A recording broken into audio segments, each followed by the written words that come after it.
Bene, grazie. Punto 3 all'ordine del giorno, riaccertamento straordinario dei residui. Che ne parla? Questo il punto all'ordine del giorno consiste in una comunicazione, quindi non verrà posto in votazione in quanto è solamente a fini conoscitivi che viene portata in Consiglio Comunale la delibera di giunta con la quale si... quello dell'altra volta? No, questo è l'accertamento straordinario dei residui attivi e passivi. No, secondo accertamento. No,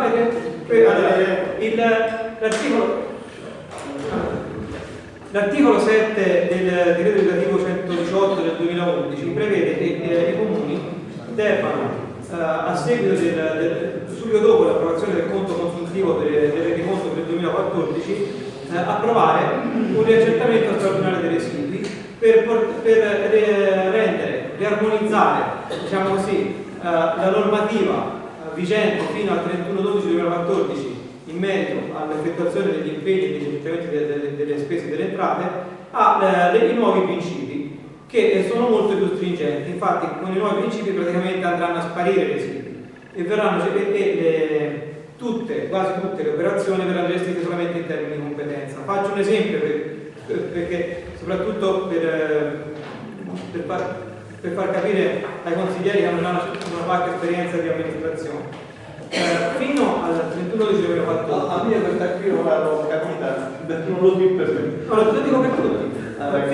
Fino ad oggi, quando per esempio in un comune come il nostro aveva a disposizione un contributo finalizzato, per esempio di 100.000 euro per realizzare l'opera X, era autorizzato a portare a residui attivi l'entrata dal momento in cui era stata deliberata dall'organo concedente e a residui passivi nell'ambito di competenza nel quale era stato previsto il contributo la spesa. Ora non è più così, ora potrà essere portato a residui solamente le spese che sono esigibili. E quando è che una spesa è esigibile? Quando la prestazione è stata finita. Quindi nel caso di un'opera pubblica la spesa non è esigibile fin tanto almeno che non c'è l'approvazione di uno stralcio e la dichiarazione di inizio d'opera, no, di fine, non di inizio. allora, di inizio per la parte iniziale? No, perché deve essere esigibile. Quando è che la ditta può chiedere il pagamento? Quando ha finito i lavori, non quando l'ha iniziato. Può chiedere anche il primo stralcio? Sì, però se il primo stralcio è completato, quindi quando c'è come in entrata, le entrate possono essere lasciate in entrata solamente le entrate che sono esigibili. Anche in questo caso quando è esigibile l'entrata? Se un'entrata per il conto a contribuzione è esigibile quando è finita l'opera, quindi la spesa può essere rendicontata. Ed è per questo che tutti i residui attivi e passivi che erano imputati nel nostro bilancio correttamente fino al 31/12/2014 hanno dovuto trovare reimputazione negli anni di competenza che saranno il 2015, 16 e 17, quando sono stati reimputati agli esercizi nei quali si prevede l'esigibilità della spesa e delle entrate. E appunto è questa l'operazione che ha portato avanti la Giunta, che ha approvato la Giunta. Da questa operazione che si ha? Si ottiene che sono stati riportati nella competenza degli anni successivi al 2020, 2015 e 2017 1.876.000 euro di spese e 1.637.000 euro di entrate. Quindi praticamente la quadratura del bilancio del 2015 aumenta di quasi 1,5 milioni di euro. La quadratura del bilancio 2016 aumenta di quasi 450.000 euro e così via. Quindi praticamente il bilancio del Comune di Biancastagnaio, ora che oggi era 8 milioni e 7, comprese tutte le partite in conto capitale eccetera, supererà i 10 milioni.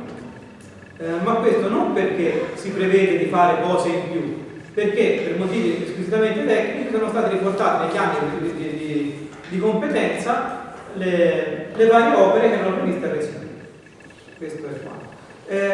Da tutta questa operazione viene anche modificato la consistenza dell'avanzo d'amministrazione. L'avanzo d'amministrazione approvato con rendiconto era di 516.622,65 €. Ora, a seguito di questa attività di riaccertamento dei residui, la consistenza è incrementata a 955.301,70 €. Però tutte le somme che sono riconfluite in questo avanzo sono somme vincolate, quindi non è che è aumentata la disponibilità. Sempre per il solito discorso, le somme che sono in flusso hanno un vincolo di destinazione che è quello che era previsto nei residui degli anni precedenti. Spero di essere stato chiaro. E quindi questa... Qualche domanda? No, però lei sai una domanda? È una comunicazione, non so. No, sai una cosa che mi viene in mente però?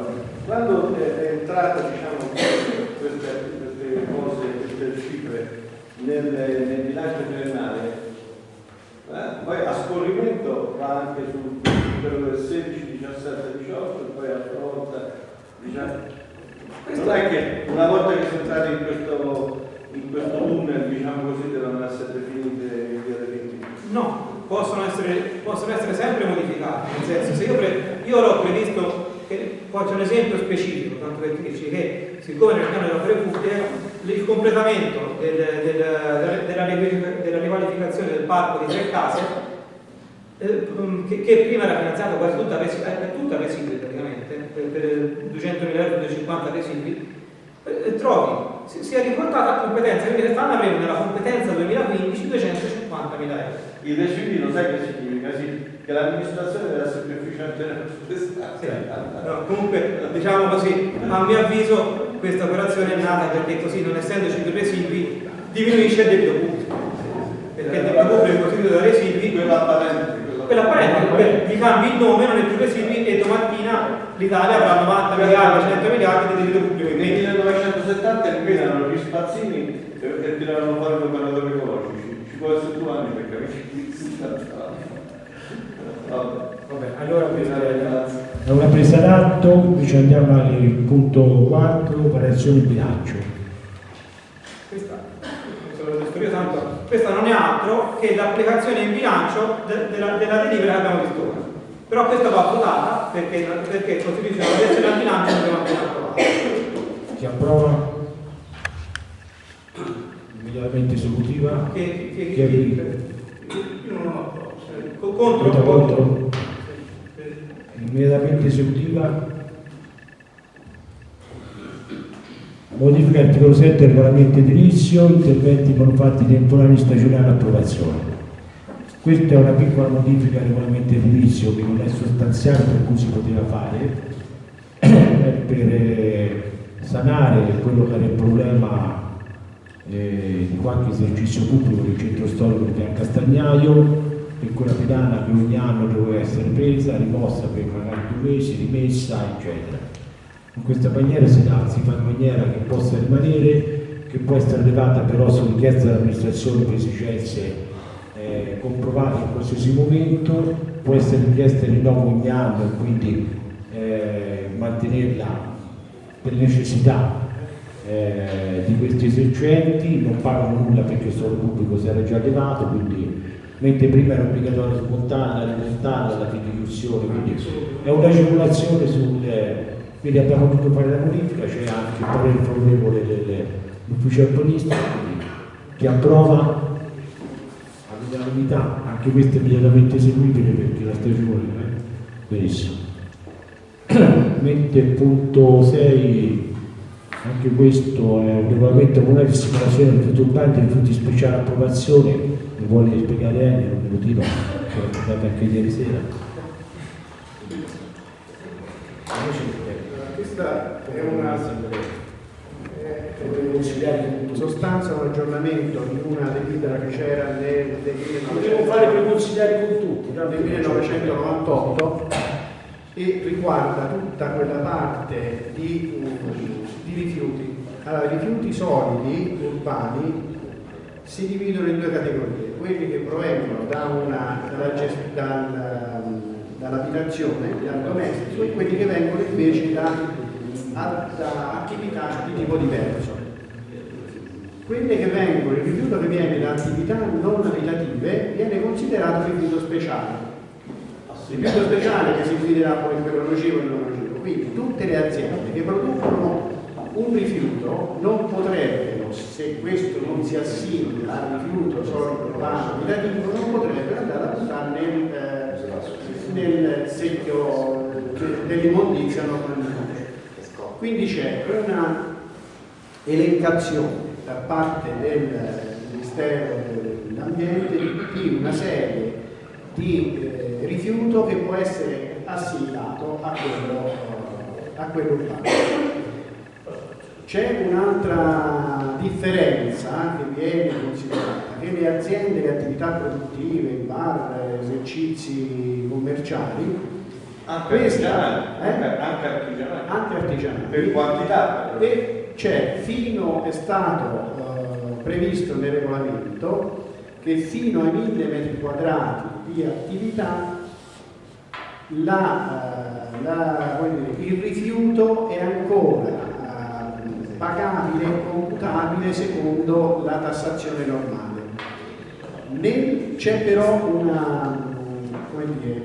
ci potrebbe essere una quantità tale di rifiuto che l'azienda non può smaltire nella normale attività. Quindi c'è in questa fase l'organizzazione da parte del gestore del comune di mettere a disposizione, di organizzare affinché questa azienda che produce così tanto residuo assimilato all'urbano si possa, e qui si vede qualche contenitore, qualche compattatore. Quando superiamo la quantità dei 1000 metri quadrati di attività di superficie, di aziende, negozi e così via, scatta un altro meccanismo, che è il meccanismo dell'azienda, essendo rifiuto speciale, potrebbe addirittura organizzarsi da sola nello smaltimento. Quindi, comunque sia, il comune, il gestore si organizzerà affinché possa soddisfare quella esigenza, ma non è detto che l'azienda, facendo i suoi conti, dice io ve lo smaltisco da solo. In quella situazione viene eliminata la tassa di rifiuto solido urbano. Non so se mi so bene o quindi è un atto dovuto proprio per consentire di assimilare questi rifiuti di attività non domestiche a quello. Per quello che riguarda per esempio il materiale di tratto dei macellerie, cioè non fa eccezione rispetto a questo. Quelli sono già rifiuti speciali di suo, che non sono assimilabili a rifiuto domestico. Sono fuori tabella. Sono fuori tabella. In tabella invece abbiamo un po' su. In tabella è